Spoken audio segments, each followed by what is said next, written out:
Fábio Piperno, você vê semelhanças aí no Lula 3 com Dilma 2? Nenhuma. Isso é um argumento que o mercado usa, porque ele usa de muletas que são argumentos muito ruins. Então, por exemplo, um deles, que muitos economistas, desde que o Lula tomou posse, repetem, né? Muita gente do mercado repete assim, a economia vai cair. Então, vejam, em 2023 a previsão era de PIB de 0,8, foi de 3,2. Ano passado, esse ano de 1,5 vai dar 3,5. Então, pro ano que vem, pelo menos, já estão prevendo 2. Ou seja, muito provavelmente a gente possa ter 4 se as taxas de juros não explodirem. Porque a economia, os números estão aí todos. Então, pega hoje os números que saíram, por exemplo, do varejo, mais certo. Ontem, o Anfávia divulgou mais números e você vê, o mercado brasileiro foi o que apresentou a maior variação positiva de vendas de veículos no mundo de outubro para novembro. No mundo. Então não há nenhum indício de que realmente haja aí uma desaceleração tão acentuada para se imaginar que o ano que vem vai ser. Não há nenhum indício por enquanto. Aliás, esse número de 0,1 que a gente divulgou de prévia, enfim, de crescimento em outubro, do PIB. Já é muito melhor do que o mercado imaginava, né? E veja, se não é, obviamente, um número exuberante, você faz a comparação com outubro do ano passado, já dá um número robusto. Então não há. Agora, o fato é que o Congresso chantageia, né? O Congresso, e aí o Congresso não... Neste ponto, não se parece com o Dilma 2, a questão da governabilidade? Porque esse governo do Lula 3 me parece que é o mais difícil para ele nas relações com o Congresso Nacional e era uma característica do governo Dilma, não é? Veja, ou não? Nelsinho, isso é uma outra coisa que parte da crítica política e econômica faz de forma absolutamente equivocada. Veja, o que existe de semelhança entre os dois políticos, Lula e Dilma? Olha a habilidade de um, inclusive para tocar negociações internacionais, e da outra. Com o Congresso é a mesma coisa. Então, não há familiaridade nenhuma. Inclusive, veja, o Lula pegou uma economia que ele faz com que essa economia se aqueça cada vez mais. No caso da Dilma, havia desaceleração desde o primeiro ano. Então, não há nenhuma similaridade em relação a isso.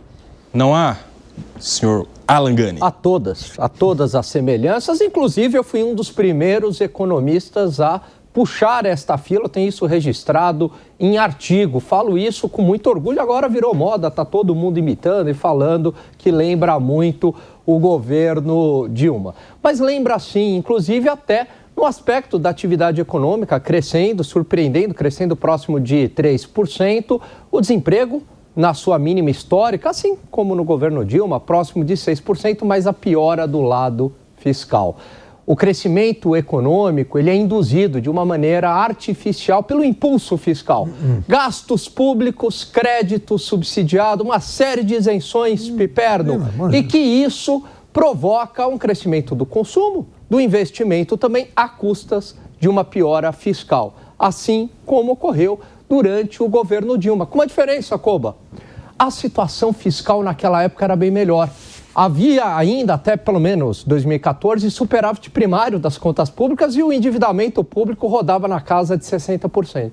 Hoje, a gente tem um endividamento público de 78,6%, perdão, 78,8%, e também temos o déficit primário. A situação fiscal é muito delicada. A única diferença, como bem pontuou o Segré, é o Banco Central. Se perder o Banco Central e o Banco Central, recado para o Banco Central, começar a reduzir taxa de juros a despeito do aumento das expectativas de inflação, aí se materializa uma crise fiscal que vai gerar uma forte crise da atividade econômica, como ocorreu durante o governo. Mas, Alan Gani, até surpreendentemente, a gente está vendo um Banco Central que aparentemente indica que vai continuar autônomo, ainda bem, independente, não é isso? Até porque, nesse sentido, até pelo mercado acreditar nessa autonomia, que eles estão projetando uma taxa de juros até muito maior para o ano que vem. Há quem diga que passe dos 14%. Nas duas reuniões, pelo menos, essa é a expectativa, né? E você, Gani?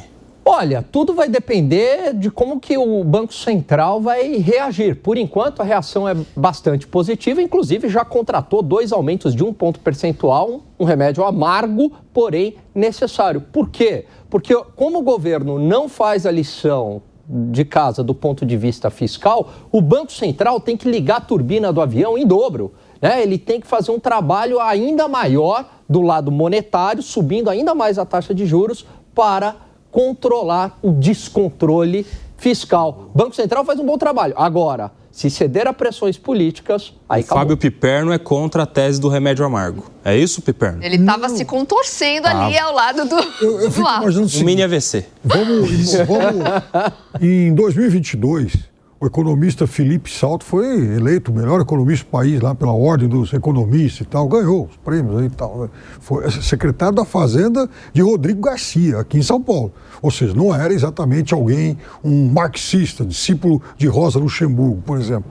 Ele é contra a dosagem desse remédio. Agora imagine o seguinte, que o presidente Lula, por algum motivo, nomeasse o Felipe Salto para fazer parte do Banco Central. E aí ele tomasse uma decisão, enfim, contrária a isso. A decisão técnica, aliás, a decisão dele seria técnica ou não? É óbvio que é uma decisão de um excepcional técnico, diferente. Por quê? Porque uma outra tentação a qual a gente não pode cair é imaginar que só existe uma forma de pensar a economia e esse pensamento hegemônico tem que predominar sempre.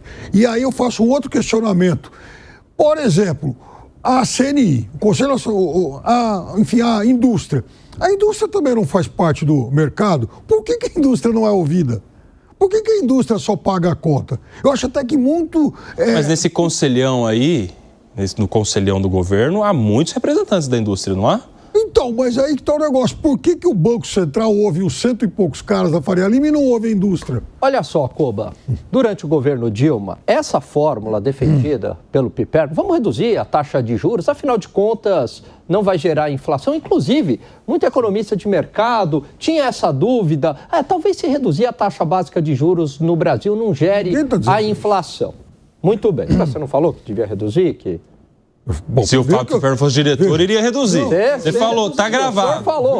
Tá gravado, Piperno. Não pode aumentar. Não pode aumentar mais. É esse choque cavalar que, inclusive, aumenta o endividamento do Brasil. Mas a inflação está aumentando, as expectativas inflacionárias estão aumentando. E o Brasil faz diferente de todo mundo. Europa e Estados Unidos não pensam como o Brasil. Lá está em trajetória descendente. A inflação aqui está em trajetória ascendente. Isso, lá na Europa, a taxa de juros é de 3, a inflação está acima de 2. Só que eles estão em trajetória descendente. E a taxa de juros também. Mas tudo bem, mas o juro neutro lá é diferente do nosso, porque lá é um continente muito mais produtivo, os países são mais produtivos, né?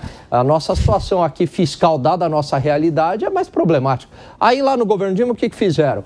Reduziram a taxa de juros numa situação parecida. O que aconteceu? Artificialmente. Artificialmente. Veio a inflação. Aí veio a inflação, teve que subir rapidamente para os 14,25. Lembram disso? Que a gente ficou lá num voo de cruzeiro de 14,25 durante um bom tempo. E agora o Banco Central está sinalizando novamente que vai para quanto? 14,25. É a mesma situação, seu Fábio Piperno. É a mesma situação, é verdade. Só precisa avisar o resto do mundo para fazer igual a gente. Quem sabe o resto do mundo também entre os